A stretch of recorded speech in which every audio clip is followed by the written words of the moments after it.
Kepolisian daerah Nusa Tenggara Barat menggagalkan pembuatan narkotika jenis ekstasi dan sabu di sebuah rumah milik seorang guru mengaji di Lombok, Nusa Tenggara Barat.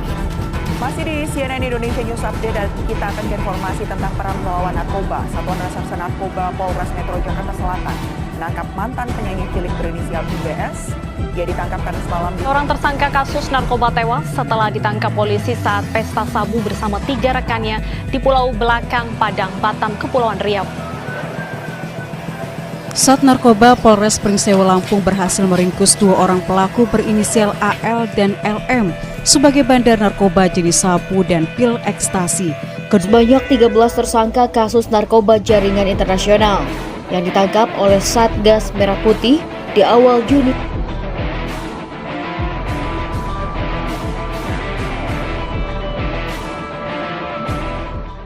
Assalamualaikum warahmatullahi wabarakatuh. Hai semuanya, perkenalkan saya Muhammad Abi Jailani dan kedua teman saya yaitu Abian Aji Al-Ghifari dan Rivaldi Ilham. Kami dari mahasiswa Universitas Riau, Fakultas Teknik jurusan Teknik Kimia dari Prodi Teknologi Pap dan Kertas. Nah, pada kesempatan kali ini kami akan membahas studi penyalahgunaan narkotika, yaitu pada mata kuliah kewarganegaraan. Nah, langsung saja yuk kita masuk ke pembahasan. Nah, pembahasan pertama kita yaitu dasar hukum narkotika. Nah, yaitu ada Undang-Undang Nomor 35 Tahun 2009 tentang narkotika. Narkotika adalah zat atau obat yang berasal dari tanaman atau bukan tanaman, baik sintetis maupun semi-sintetis, yang dapat menyebabkan penurunan atau perubahan kesadaran, hilangnya rasa, mengurangi sampai menghilangkan rasa nyeri, dan dapat menimbulkan ketergantungan. Adapun dasar-dasar hukum Undang-Undang Nomor 35 Tahun 2009 tentang narkotika tersebut adalah: yang pertama ada Pasal 5 Ayat 1 dan Pasal 20 Undang-Undang Dasar Negara Republik Indonesia tahun 1945. Yang kedua ada Undang-Undang Nomor 8 Tahun 1976 tentang pengesahan Konvensi Tunggal Narkotika 1961 beserta Protokol tahun 1972 yang mengubahnya. Yang ketiga ada Undang-Undang Nomor 7 Tahun 1997 tentang pengesahan United Nations Convention Against Illicit Traffic in Narcotic Drugs and Psychotropic Substances. Kemudian ada Perda atau Peraturan Daerah Nomor 20 Tahun 2018 tentang fasilitasi pencegahan penyalahgunaan narkotika, psikotropika, dan zat aditif lainnya. Nah, berikutnya kita bahas contoh kasus penyalahgunaan narkotika yang terjadi di Indonesia. Nah, Sebenarnya banyak nih contohnya yang sudah terjadi di Indonesia, tapi kami hanya memberikan sedikit dari seberapa banyak kasus yang telah terjadi.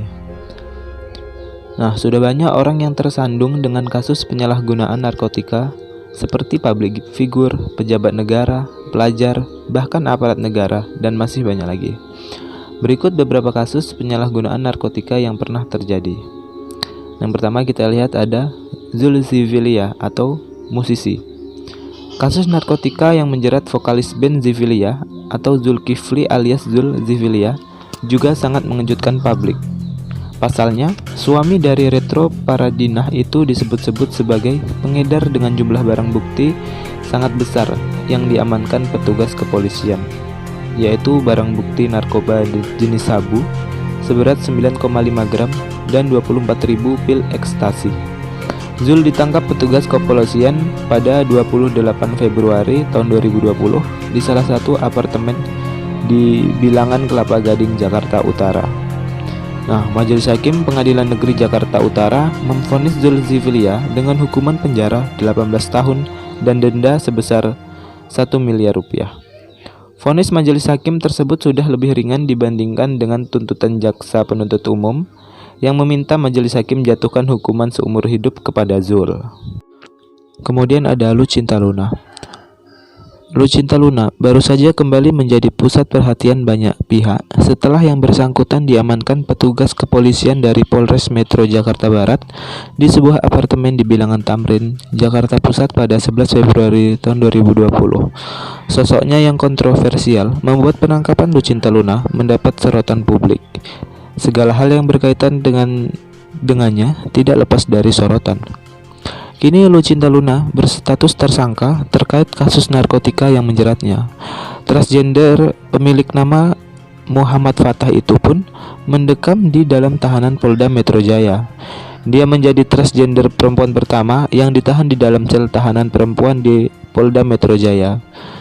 Dia juga menjadi artis pertama yang ditangkap polisi akibat kasus narkoba di tahun 2020. Kemudian ada Jeffrey Nicole. Aktor Jeffrey Nicole dituntut pidana 10 bulan. Ia dituntut terkait kasus penyalahgunaan narkotika jenis ganja. Menyatakan terdakwa Jeffrey Nicole bersalah melakukan tindak pidana tanpa hak dan melawan hukum menggunakan narkotika golongan 1 bagi diri sendiri sebagaimana diatur dan diancam pidana dalam pasal 127 ayat 1 huruf A UU nomor 35 tahun 2009 tentang narkotika, kata jasa penuntut umum Jeffrey Nicole, Jeffrey Hardy di Pengadilan Negeri Jakarta Selatan, Senin 21 Oktober 2019. Jaksa dalam pertimbangannya menyebut Jeffrey Nicole tidak terbukti terlibat dalam jaringan peredaran gelap narkotika, sehingga Jeffrey Nicole dituntut 10 bulan pidana penjara dengan ketentuan tidak harus menjalani pidananya, melainkan direhabilitasi. Kemudian ada Nunung, yaitu seorang komedian. Jaksa penuntut umum menuntut komedian Sri Mulat Tri Retno Prayudati alias Nunung dan suaminya Juli Jansambiran dengan pidana penjara selama 1 tahun 6 bulan. Namun pidana tersebut dapat diganti dengan menjalani rehabilitasi rawat inap. Jaksa penuntut umum menilai Nunung dan suaminya terbukti secara sah telah bersalah melakukan tindak pidana penyalahgunaan narkotika.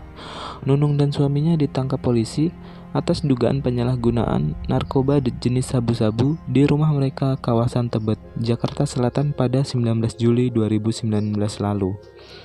Keduanya ditangkap sehari setelah melakukan transaksi sabu dengan tersangka HM pada tanggal 18 Juli 2019. Nunung memesan 2 gram sabu dari tersangka. Dari penangkapan itu, polisi mengamankan sejumlah barang bukti, alat hisap sabu dan sabu sisa pakai seberat 0,36 gram. Kasus selanjutnya ialah menyeret nama Indra J. Piliang yang merupakan politisi dari Partai Golkar. Politikus ini ditangkap tim Direktorat Research karena diduga mengkonsumsi narkotik jenis sabu di sebuah room karaoke Diamond Club di Taman Sari, Jakarta Barat. Menurut pengakuan Argo, polisi melakukan penangkapan usai menerima informasi dari masyarakat. Namun, Argo enggan menyebutkan masyarakat yang memberikan informasi tersebut. Setelah memverifikasi dan menemukan kebenaran dari informasi masyarakat, polisi langsung bergerak menyergap ketiganya. Saat diduga Indra dan dua rekannya hanya sebagai pengguna, bukan pengedar. Saat ditangkap, mereka pun tidak melakukan perlawanan dan hanya bisa pasrah. Polisi berhasil menyita barang bukti seperti satu set alat isap sabu atau bong bekas pakai dan satu korek gas. Usai ditangkap, ketiga orang itu langsung digiring ke Direktorat Narkoba Polda Metro Jaya. Selanjutnya merupakan anggota Polri di Riau. Seperti yang kita ketahui, baru-baru ini perwira polisi Komisaris IZZ ditangkap bersama HW alias Henry 51 tahun di Pekanbaru Riau pada Jumat 23 Oktober karena diduga sebagai pengedar narkotika. Keduanya ditangkap setelah sebelumnya terlibat aksi kejar-kejaran dengan polisi yang hendak menangkapnya. Saat digeledah, aparat menemukan dua tas ransel yang berisi 16 kg sabu dari dalam mobil berwarna hitam yang dikemudikan oknum polisi tersebut. Bila 1 gram sabu senilai 200.000, maka polisi menduga total nilai barang haram itu bisa mencapai 32 miliar di pasar terlarang.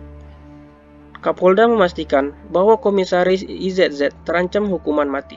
Bahkan, Kapolda menyebut Komisaris IZZ sebagai pengkhianat bangsa yang harus dihukum seberat-beratnya.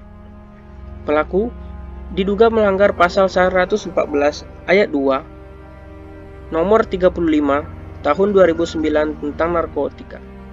Oleh karena itu, kita memaklumi penyebutan pengkhianat bangsa yang dilontarkan Kapolda Riau terhadap anak buahnya yang terlibat peredaran tersebut. Selanjutnya menimpa anggota DPRD yang berasal dari Sumatera Selatan. Petugas gabungan dari BNN Provinsi Sumatera Selatan menangkap seorang anggota DPRD Kota Palembang dengan inisial D karena kedapatan membawa 5 kg sabu dan menyembunyikan ribuan butir pil ekstasi. Penangkapan D sendiri terjadi di Jalan Riau, Kecamatan Ilir Barat, Palembang, pagi 22 September 2020. Selanjutnya, menyeret nama pelajar yang berusia 17 tahun di Tanjung Balai, Karimun. Seorang remaja berinisial MS tersandung kasus kepemilikan narkoba jenis sabu-sabu seberat 26 kg di Kabupaten Karimun, Provinsi Kepulauan Riau. MS yang masih berusia 17 tahun bersama 8 terdakwa lainnya ditangkap BNN Provinsi Kepri sekitar Mei 2019 di Pulau Judah, Kecamatan Moro, Kabupaten Karimun. 2 bulan pasca penangkapan, MS kini menjalani persidangan di Pengadilan Negeri Tanjung Balai, Karimun. MS sendiri dituntut jaksa penuntut umum dari Kejaksaan Negeri Tanjung Balai Karimun Herlambang Adi Nugroho dengan penjara 10 tahun dan 6 bulan pelatihan kerja. Selama persidangan, selain didampingi penasihat hukumnya, MS juga didampingi PD P2TP2A Kabupaten Karimun. Kemudian pelajar di Surabaya. Seorang pelajar SMA di Surabaya diamankan polisi karena terlibat peredaran narkoba jenis sabu. Tak hanya mengedarkan, pelajar ini juga aktif mengkonsumsi barang haram tersebut. Pelajar itu berinisial MS yang merupakan warga Surabaya. Ia disergap pada 21 September 2019 malam di Jalan Kupang Kerajaan 7, Surabaya. Saat digeledah, polisi menemukan satu paket sabu seberat 0,41 gram dari dalam saku celananya.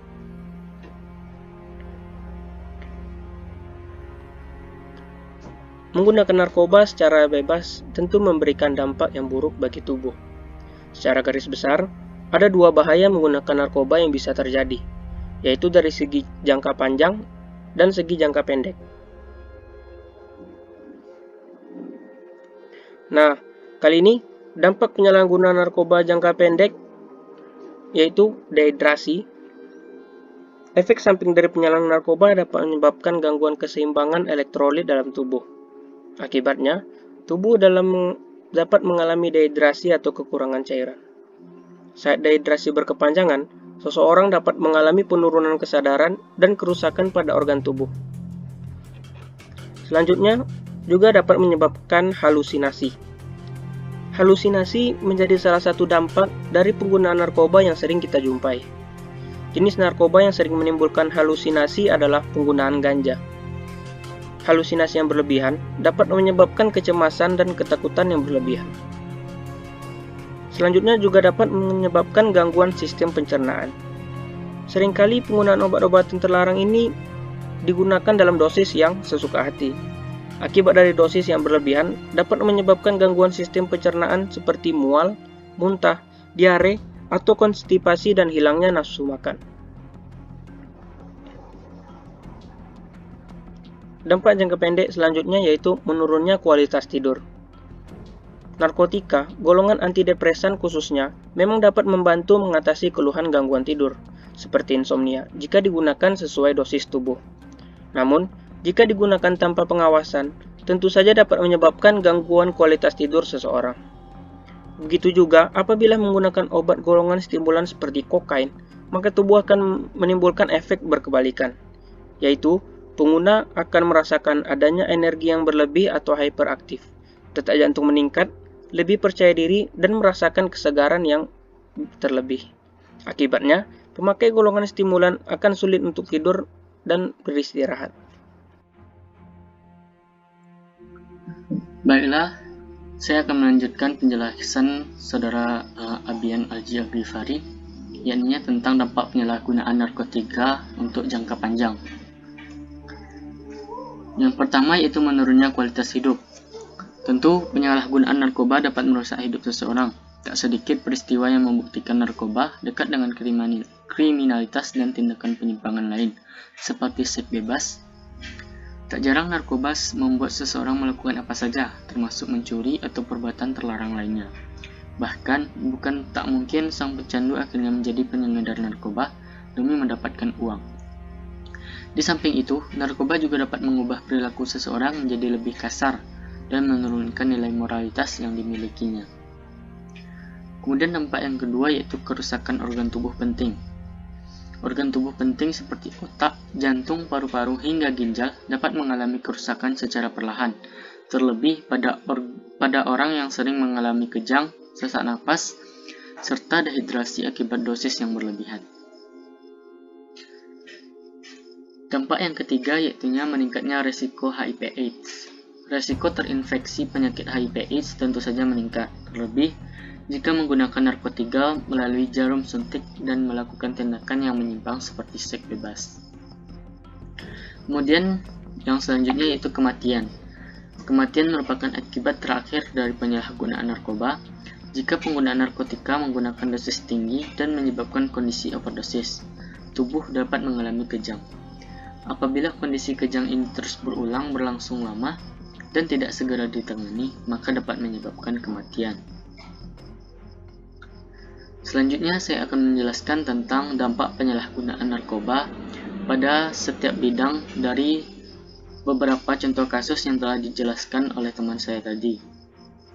Yang pertama yaitu jika pemakai narkoba adalah dari kalangan artis atau public figure, maka dampak yang akan ditimbulkan antara lain yang pertama, artis atau public figure yang bersangkutan akan mendapat reaksi negatif dari masyarakat, khususnya fans atau orang terdekatnya. Kemudian yang kedua yaitu dikarenakan proses rehabilitasi yang memakan waktu cukup lama, sehingga tawaran pekerjaan tidak akan didapatkan dan pendapatannya akan menurun. Kemudian yang ketiga yaitu reputasi yang telah dibangun sejak awal akan rusak dikarenakan kasus penggunaan narkoba yang berujung penangkapan dan rehabilitasi. Akan susah untuk kembali ke dunia hiburan dikarenakan masa kelam yang masih diingat khalayak umum. Kemudian dampak yang terakhir yaitu akan mudah stres mengingat karir yang sudah hancur dan reaksi masyarakat yang mengarah kepada negatif.